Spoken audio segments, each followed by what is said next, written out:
نحمده ونصلي على رسوله الكريم أما بعد فأعوذ بالله من الشيطان الرجيم بسم الله الرحمن الرحيم وآخرين منهم لما يلحقوا بهم فقال النبي صلى الله عليه وسلم لو كان الإيمان بالثريا لناله رجل أو رجال من هؤلاء وفي رواية من أبناء فارس رواه البخاري ومسلم صدق الله العظيم وصدق رسوله النبي الكريم۔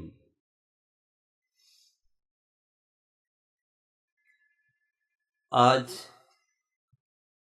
آپ لوگ خانقاہی اجتماع خانقاہ حنفیہ سے جب فارغ ہو کے جائیں گے تو ممکن ہے کہ لوگ آپ سے پوچھیں کہاں سے آ رہے ہو، آپ بتائیں گے کہ ہم خانقاہ حنفیہ سے آ رہے ہیں، یعنی اس خانقاہ سے جس کی نسبت امام اعظم امام ابو حنیفہ کی طرف ہے۔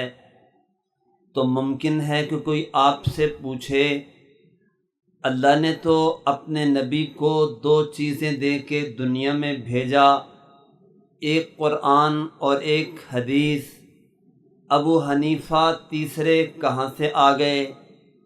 تو آپ سے اگر کوئی پوچھے تو آپ اس سے کہیے گا کہ ابو حنیفہ قرآن سے آ گئے۔ ابو حنیفہ کہاں سے آ گئے؟ ابو حنیفہ حدیث پاک سے آ گئے۔ جناب نبی کریم علیہ الصلاۃ والتسلیم تشریف فرما تھے، آیت کریمہ سورہ جمعہ کی نازل ہوئی جس کا ایک حصہ ہے وَآخَرِينَ مِنْهُمْ لَمَّا يَلْحَقُوا بِهِمْ۔ یہ نبی اولین کے بھی نبی ہیں، آخرین کے بھی نبی ہیں۔ صحابہ نے پوچھا یا رسول اللہ آخرین منہم کون ہے؟ جناب نبی کریم علیہ الصلاۃ والسلام دیکھنے لگے، آپ کی نگاہ نبوت دیکھنے لگی سلمان فارسی کہاں ہے؟ اتنے میں آتے دکھائی دیے، آقا کے پاس بیٹھے، آقا نے ان کے کندھے پہ ہاتھ رکھ کے فرمایا لوگو اگر ایمان ثریا ستارے پر بھی چلا جائے، اتنا بلند ہو جائے کہ ثریا ستارے پہ چلا جائے، تو اس کے علاقے کے لوگوں سے، اس کی نسل کے لوگوں سے، فارسی لوگوں سے اللہ رب ذوالجلال ایک بندے کو پیدا فرمائیں گے جو علم کو وہاں سے بھی اتار کے تمہارے پاس لے آئے گا۔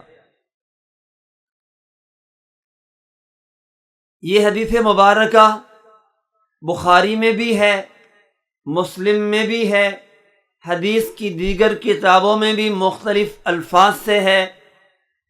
علماء امت میں سے ایک بڑی تعداد ہے جس کا کہنا ہے کہ اس حدیث پاک کا مصداق میرے آپ کے امام اعظم امام ابو حنیفہ رحمہ اللہ تعالی ہیں۔ 10ویں صدی کے بہت بڑے عالم، اپنی صدی کے مجدد کہلائے ہیں۔ حضرت علامہ سیوطی رحمہ اللہ تعالی تبییض الصحیفہ فی مناقب امام ابی حنیفہ میں وہ لکھتے ہیں کہ اس حدیث کا مصداق امام ابو حنیفہ رحمہ اللہ تعالی ہیں۔ جناب نبی کریم علیہ الصلاۃ والتسلیم دنیا سے پردہ فرما گئے تو لوگ دو قسم کے ہو گئے۔ مسلمان کہلانے والے لوگ دو گروہوں میں تقسیم ہو گئے۔ یہ کون ہے؟ یہ قرآن و سنت کی پیروی کرنے والے ہیں۔ یہ کون ہیں؟ یہ عقل کی پیروی کرنے والے ہیں۔ یہ اہل سنت والجماعت کہلائے ہیں۔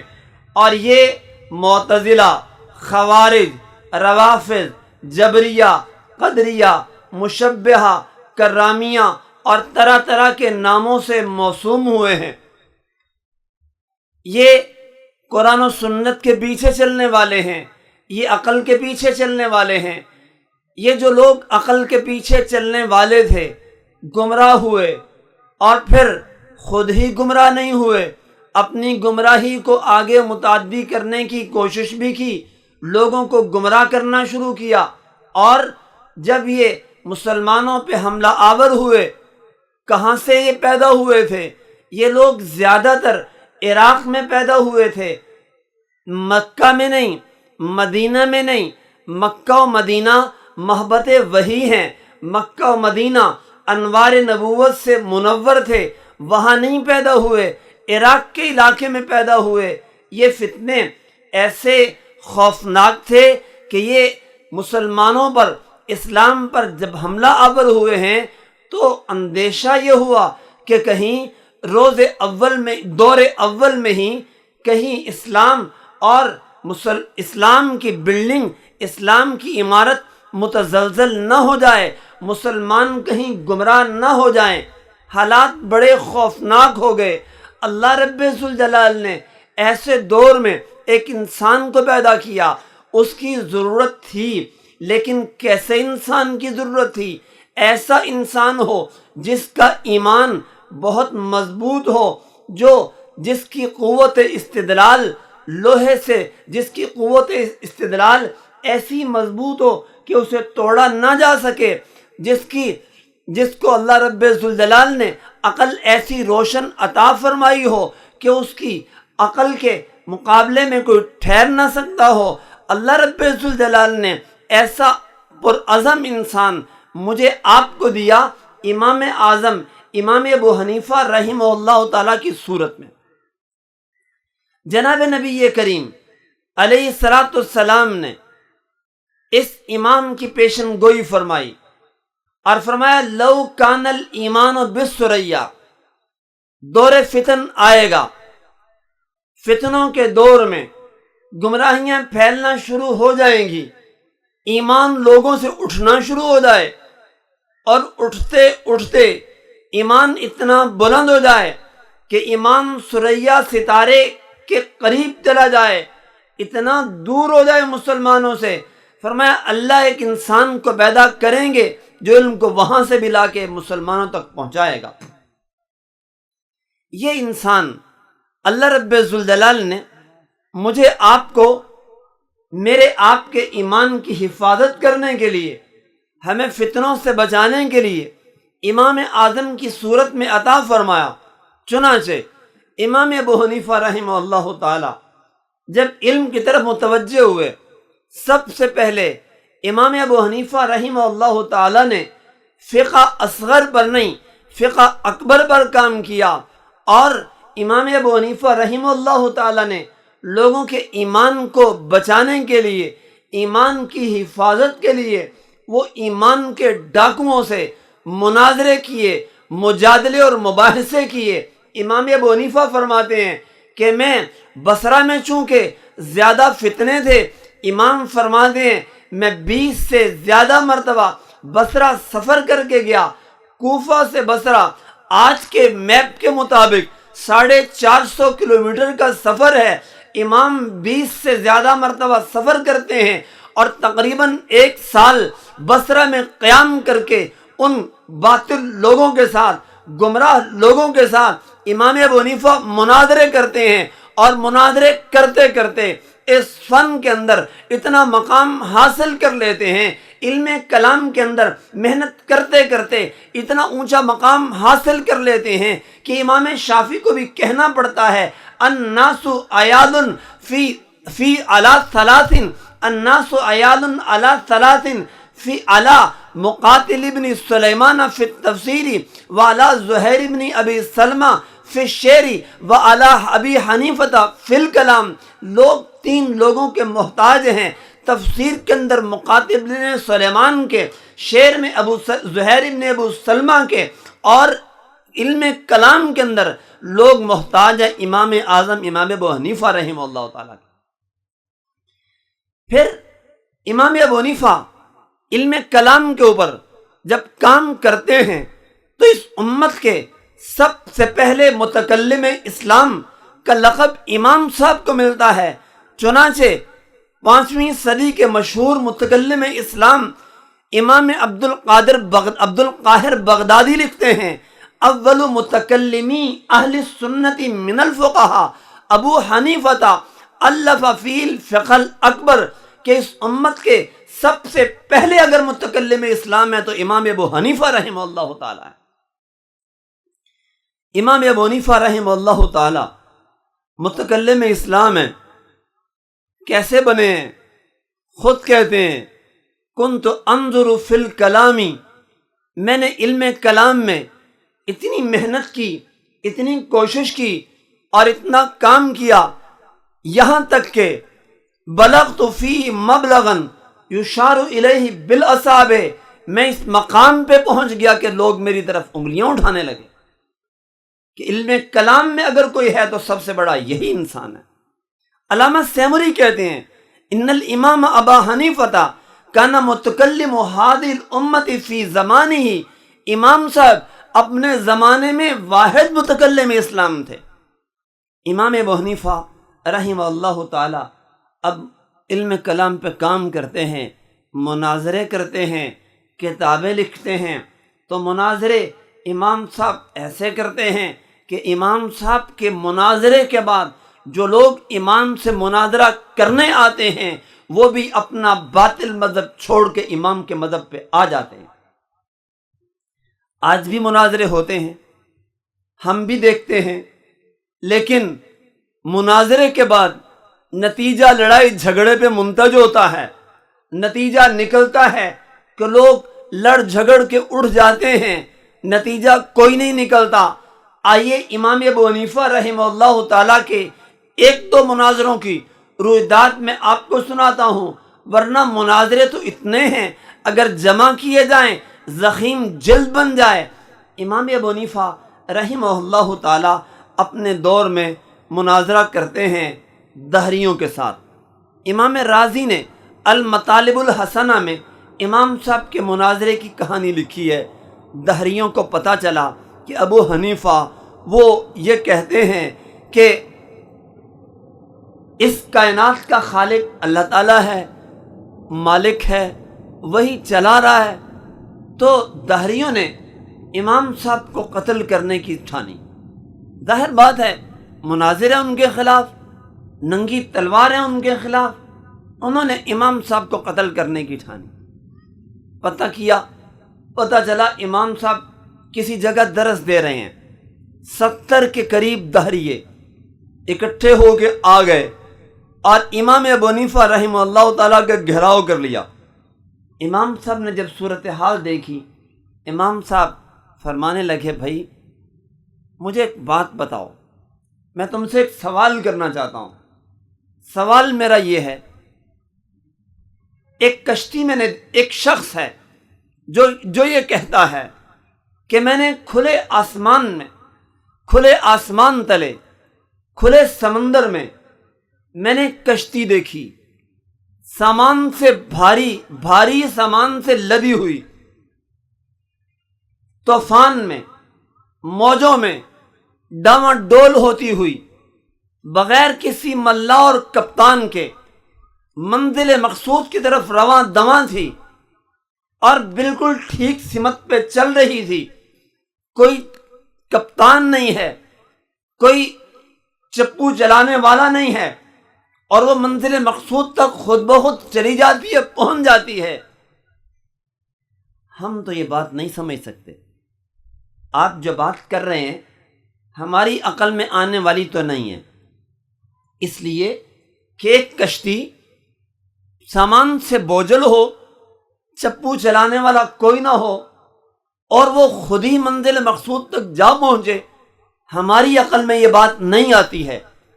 امام نے فرمایا اچھا ایک کشتی تم کہتے ہو بغیر ملا کے نہیں چل سکتی، منزل پہ نہیں پہنچ سکتی، تو یہ کائنات اتنی بڑی بغیر کسی خالق کے، بغیر کسی مالک کے، بغیر کسی چلانے والے کے کیسے چل سکتی ہے؟ ذرا مجھے جواب تو دو۔ امام نے اس خوبصورت انداز سے جب انہیں بات سمجھائی، رونے لگ گئے، وہیں پہ توبہ کر کے امام ابو حنیفہ کے پاس سے گئے۔ امام ابو حنیفہ رحمہ اللہ تعالیٰ کے بہت سے مناظرے ہیں، ایک مناظرے کی اور کہانی سنیے۔ امام ابو حنیفہ رحمہ اللہ تعالیٰ کے زمانے میں خارجی بھی تھے جن کا دعویٰ تھا انسان کبیرہ گناہ کرتا ہے تو دائرہ اسلام سے نکل جاتا ہے، مسلمان نے گناہ کیا تو کافر ہو گیا۔ امام موفق مکی نے مناقب میں لکھا ہے خوارج امام صاحب کے دشمن ہو گئے، 70 خارجی پتہ کیا امام صاحب کا، پتہ چلا ایک جگہ مسجد میں درس دے رہے ہیں، پڑھا رہے ہیں سبق، پہنچ گئے امام کے پاس، دیکھا تو مسجد بھری ہوئی تھی، بیٹھنے کی جگہ نہیں تھی قریب۔ کہنے لگے اے ابو حنیفہ ہم بھی آپ کی ملت سے ہیں، اپنے ساتھیوں کو کہو ہمیں آگے آنے کا رستہ دے، ہم آپ کے پاس آ کے آپ سے کچھ پوچھنا چاہتے ہیں۔ امام نے ساتھیوں کو کہا ہٹ جاؤ، رستہ دے دو، رستہ دے دیا، قریب آ گئے، امام کا گھیراؤ کر لیا، اور جیسے ہی امام کے پاس 70 لوگ پہنچے ہیں، نیاموں سے تلواریں نکال لیں، تلواریں ہاتھ میں پکڑ لیں، لہرا رہے ہیں، اور امام سے ایک بندہ مخاطب ہوا، اے امت کے دشمن، دوسرا بولا اے امت کے بڑے شیطان، تیسرا بولا اے وہ شخص کہ ہم میں سے ہر شخص کے لیے تیری گردن اڑانا 70 سال جہاد کرنے سے زیادہ افضل ہے، لیکن ہم نہیں چاہتے کہ آپ پر ظلم کریں۔ امام صاحب کہنے لگے تم میرے ساتھ انصاف کرنا چاہتے ہو؟ جی ہاں، ہم آپ کے ساتھ انصاف کرنا چاہتے ہیں، ظلم نہیں کرنا چاہتے۔ امام نے فرمایا اچھا تو پھر ایسا کرو، تم اپنی تلواریں نیام میں کر لو، اس لیے کہ چمکتی ہوئی تلواروں کو دیکھ کر تو دل ہولتا ہے۔ وہ کہنے لگے نہیں، ہم تلواریں نیام میں کیسے کر سکتے ہیں جبکہ یہ تلواریں تو آپ کے خون کی پیاسی ہیں۔ اچھا چلو پھر اللہ کا نام لو، بات شروع کرو۔ امام نے فرمایا وہ کہنے لگے کہ یہ بتائیے مسئلہ، باہر مسجد سے 2 میتیں، 2 جنازے رکھے ہوئے ہیں، ایک عورت کا ہے دوسرا مرد کا ہے۔ عورت کا جنازہ جس کا ہے اس عورت نے بدکاری کی، جب اسے حاملہ ہونے کا اندیشہ ہوا خودکشی کر لی۔ مرد شراب پی کے شراب پیتے ہوئے گڑگڑ کرتا ہوا مر گیا ہے، دونوں کی میتیں باہر رکھی ہوئی ہیں۔ امام نے پوچھا یہ بتاؤ کہ وہ دونوں کس ملت سے تعلق رکھتے ہیں؟ یہودی ہیں کیا؟ جی نہیں، یہودی نہیں۔ عیسائی ہیں کیا؟ جی نہیں، عیسائی بھی نہیں۔ مجوسی ہیں کیا؟ جی نہیں، مجوسی بھی نہیں۔ کس ملت سے تعلق رکھتے ہیں؟ کہا اس ملت سے تعلق رکھتے ہیں جس ملت والے اشہد ان لا الہ الا اللہ و اشہد ان محمدًا عبدہ و رسولہ پڑھتے ہیں۔ اچھا تو مجھے یہ بتاؤ کہ یہ شہادتین جس کا تم نے ذکر کیا ہے یہ ایمان میں کتنا حصہ رکھتا ہے؟ یہ کتنا حصہ ایمان کا ہے؟ کہنے لگے یہ ایمان کا، یہ پورا ایمان ہے، شہادتین کا اقرار یہ پورا ایمان ہے۔ امام فرمانے لگے اچھا تو پھر تم ان 2 لوگوں کے بارے میں مجھ سے مسئلہ پوچھنے آئے ہو کہ جن کے بارے میں تم خود کہتے ہو کہ یہ مومن تھے۔ جب انہوں نے دیکھا کہ امام صاحب دلیل کے بادشاہ ہیں اور یہ ہمیں دلائل میں ہرا رہے ہیں، کہنے لگے چھوڑو یہ باتیں، بس ہمیں یہ بتاؤ وہ اہل جنت ہیں یا اہل نار ہیں، جنتی ہیں یا جہنمی ہیں، ہمارے اس سوال کا جواب دو۔ امام نے فرمایا میں تو ان دونوں کے بارے میں وہی بات کہوں گا جو اللہ کے نبی ابراہیم علیہ السلام نے اس قوم کے بارے میں کہا تھا کہ جس قوم کا جرم ان دونوں سے بڑا تھا۔ ابراہیم نے کہا تھا فَإِنَّهُ مِنِّي فَمَن تَبِعَنِي فَإِنَّهُ مِنِّي وَمَن عَصَانِي فَإِنَّكَ غَفُورٌ الرحیم، کہ جس نے میری پیروی کی تو وہ تو مجھ سے ہے ہی، اور جس نے میری نافرمانی کی تو اے مولا تو بخشنے والا رحم کرنے والا ہے، اور میں تو ان کے بارے میں وہی کہوں گا جو اللہ کے نبی حضرت عیسیٰ علیہ السلام نے اس قوم کے بارے میں کہا تھا جن کا جرم ان سے بڑا تھا۔ عیسیٰ نے کہا تھا ان تعذبہم فإنہم عبادک وإن تغفر لہم فإنک انت العزیز الحکیم، مولا اگر تو انہیں عذاب دے تو تیرے بندے ہیں، تو انہیں معاف کر دے تو بخشنے والا رحم کرنے والا ہے۔ تو میں تو ان کے بارے میں وہی بات کہوں گا جو نوح علیہ السلام نے کافروں کے ایک سوال کے جواب میں کہی تھی۔ کافروں نے جب کہا انؤمن بکا واتبعک الارذلون، اے نبی نوح ہم تیرے اوپر ایمان لائیں حالانکہ تیرے ماننے والے وہ تو گھٹیا لوگ ہیں۔ نوح نے کہا تھا جواب میں اپنے ماننے والوں کے بارے میں وما علمی بما کانوا یعملون، یہ جو میرے پہ ایمان لانے والے ہیں مجھے نہیں پتا کہ یہ کیا عمل کرتے ہیں، ان حسابهم الا علی ربی، ان کا حساب کتاب تو رب پر ہے، لو تشعرون وما انا بطارد المؤمنین، اور میں تو ایمان والوں کو اپنے پاس سے دھتکارنے والا نہیں ہوں، تو میں تو ان کے بارے میں یہی بات کروں گا، اس کے سوا کچھ نہیں کہہ سکتا۔ امام نے 3 آیتیں پڑھی جو تینوں ان کے دعوے کو توڑنے والی تھیں۔ جب قرآن سنا امام کی زبان سے تو فوری طور پہ ہتھیار ڈال دیے، آنکھوں میں آنسو تھے، کہنے لگے ہم جس مسلک پر تھے اس سے بیزار ہوتے ہیں اور امام ابو حنیفہ تیرے مذہب پہ آتے ہیں۔ یہ امام کے مناظرے تھے اپنی جان کے دشمنوں سے، یہ امام کے مناظرے تھے ان سے جو امام کی جان لینے کے لیے آتے تھے۔ آپ اندازہ فرمائیے امام اعظم امام ابو حنیفہ رحمہ اللہ تعالی مناظرے کرتے ہیں، امام کے مناظرے سن کے امام کے ساتھ مناظروں میں آنے والے لوگ وہ لڑ جھگڑ کے اٹھتے نہیں ہیں، امام کے مذہب پہ توبہ استغفار کر کے آتے ہیں، ایمان قبول کرتے ہیں۔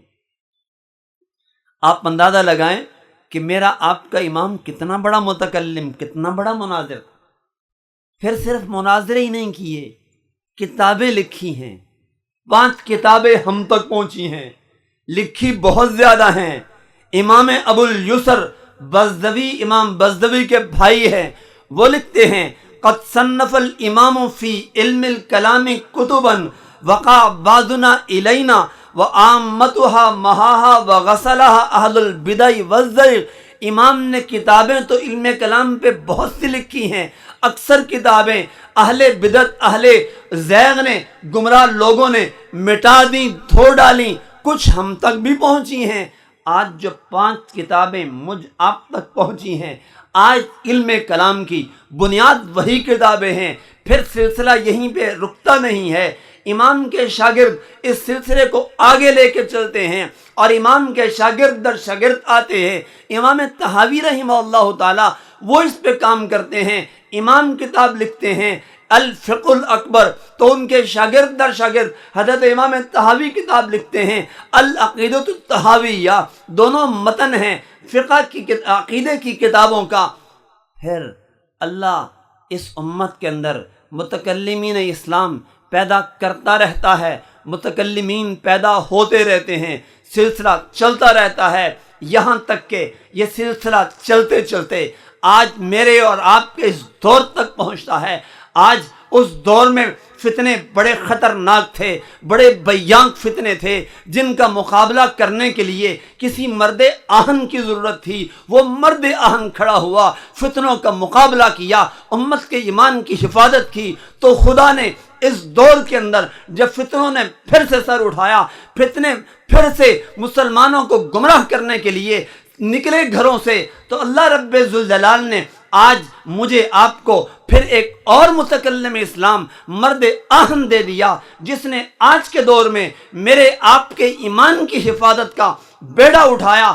اس متکلم اسلام نے کتاب لکھی الفقہ الاکبر، تو اس متکلم اسلام نے کتاب لکھی شرح فقہ اکبر، اس متکلم اسلام نے کتاب لکھی عقیدہ تحاویہ، تو اس متکلم اسلام نے کتاب لکھی شرح عقیدہ تحاویہ، ان متکلمین اسلام نے مناظرے کیے، باطل کو سرنگوں کیا، باطل کو میدان سے بھگایا، اہل ایمان کے ایمان کی حفاظت کی۔ تو آج کے دور میں میرے آپ کے استاد، میرے آپ کے پیر و مرشد متکلم اسلام نے میرے آپ کے ایمان کی حفاظت کی۔ حقیقت یہ ہے اگر یہ متکلم اسلام نہ ہوتے، پہلا متکلم اسلام نہ ہوتا یا آج کا متکلم اسلام نہ ہوتا، امت گمراہ ہو جاتی، میں آپ آج ایمان اسلام پہ ناباقی رہتے۔ احسان ہے ان متکلم اسلام کا جنہوں نے ہمارے ایمان کو بچایا ہے اور آج ہم مسلمان بیٹھے ہوئے ہیں۔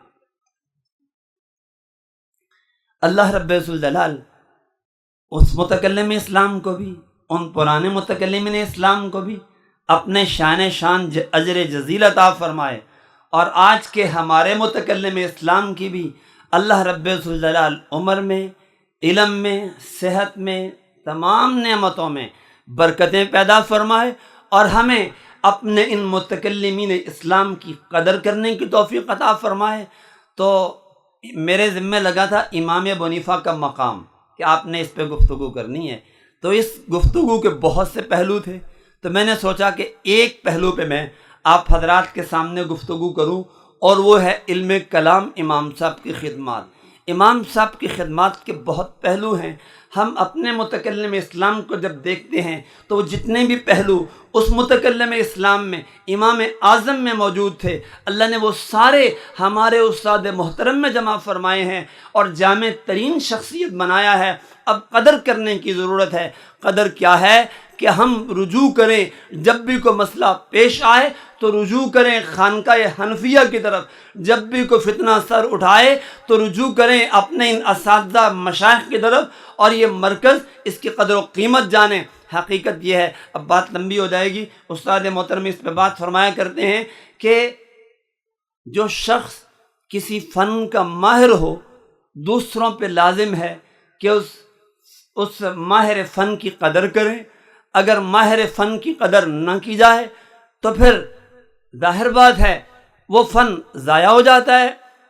اور پھر یہ کہ آج ہم سے لوگ مسئلے پوچھتے ہیں، لوگ ہمارے پاس آتے ہیں اور ہمیں مسئلے کا جواب نہیں آتا، بہتر یہ ہے کہ ہم اس آنے والے کو خود لے جائیں اس شخص کے پاس جس کے پاس اس مسئلے کا حل موجود ہے۔ اس لیے کہ ہر انسان ہر میدان کا نہیں ہوتا۔ ابھی ایک بات چلے یاد آئی تو میں سنا دوں، ابھی کل ہی کی بات ہے غالباً، حضرت مولانا علامہ زاہد الراشدی بیٹھے تھے ہمارے پاس، تو وہ ایک قصہ سنانے لگے، بات فرمانے لگے۔ فرمایا کہ حسن بصری کے پاس عطا ابن واصل بیٹھا تھا، سوال جواب بہت کرتا تھا، عقائد کے متعلق طرح طرح کے سوال کرتا تھا۔ عطا حسن بصری نے ڈانٹ کے جھڑک کے اٹھا دیا تھا اپنی مجلس سے، اور جا کے دور بیٹھ گیا اور گمراہ ہو گیا۔ حسن بصری نے بھی کہہ دیا اے اعتزلہ، اور معتزلی ہی ہو گیا، بنیاد بن گیا معتزلہ کی۔ فرمانے لگے اگر وہی عطا ادھر ابو حنیفہ کی محفل میں ہوتا تو کبھی بھی گمراہ نہ ہوتا۔ اس محفل میں سوال کرنے کی اجازت ہی نہیں، ترغیب دی جاتی تھی، پوچھو سوال کرو، ادھر ہوتا تو کبھی معتزلہ نہ بنتا۔ آج بھی بہت سے لوگ گمراہ ہوتے ہیں، دائیں بائیں جا کے علماء سے مسئلے پوچھتے ہیں۔ اگر وہ اس خانقاہ میں آ جائیں اور ادھر آ کے مسائل کی تحقیق کروائیں تو کبھی بھی گمراہ نہ ہوں۔ تو آئیے میں اور آپ قدر کریں اس مرکز کی اور اپنے شیخ اور متکلم اسلام کی۔ اللہ مجھے آپ کو قدر کرنے کی توفیق۔